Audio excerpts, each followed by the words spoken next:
So ವಿಮಾನ take off ಆದಂತಹ ಕೆಲವು ಸೆಕೆಂಡುಗಳಲ್ಲಿ ಮಧ್ಯಾಹ್ನ 1:38:39 ಸರಿಯಾಗಿ ಟೇಕ್ ಆಫ್ ಆಗಿತ್ತು. ಟೇಕ್ ಆಫ್ ಆದಂತಹ ತಕ್ಷಣವೇ ತಾಂತ್ರಿಕ ದೋಷ ಕಾಣಿಸಿಕೊಂಡಿದೆ ಅಂತೇಳಿ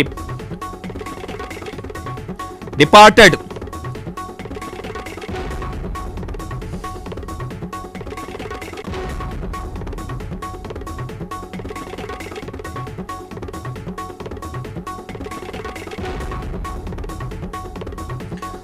ಸೊ ನೆಲಕ್ಕೆ ಅಪ್ಪಳಿಸಿದೆ ಎನ್ನುವಂತಹ ಮಾಹಿತಿಯನ್ನ DGCA director general of civil aviation ನಾಗರಿಕ ವಿಮಾನಯಾನ ನಿರ್ದೇಶನಾಲಯ ಈಗ ಕೊಡ್ತಿರುವಂತಹ ಮಾಹಿತಿ.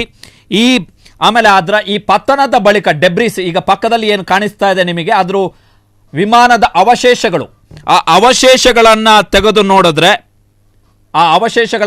ನೋಡಿದ್ರೆ ಏನು ಉಳಿದಂಗಿಲ್ಲ, ಅಲ್ಲಿ ಏನು ಉಳಿದ ಹಾಗೆ ಇಲ್ಲ, ಸುಟ್ಟು ಕರಕಲಾಗ್ಬಿಟ್ಟಿದೆ.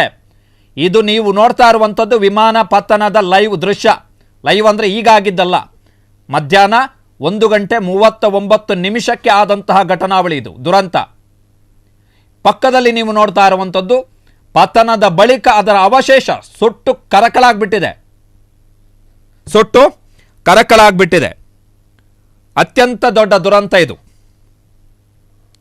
ಕ್ಷಣ ಕ್ಷಣದ ಸುದ್ದಿಗಳಿಗಾಗಿ ಫ್ರೀಡಂ ಟಿವಿ ಸಬ್ಸ್ಕ್ರೈಬ್ ಮಾಡಿ, ಲೈಕ್ ಮಾಡಿ ಹಾಗೂ ಫಾಲೋ ಮಾಡಿ. ಹೊಸ ಸುದ್ದಿಗಳ ನೋಟಿಫಿಕೇಶನ್ಗಾಗಿ ಬೆಲ್ ಐಕಾನ್ ಮೇಲೆ ಕ್ಲಿಕ್ ಮಾಡಿ.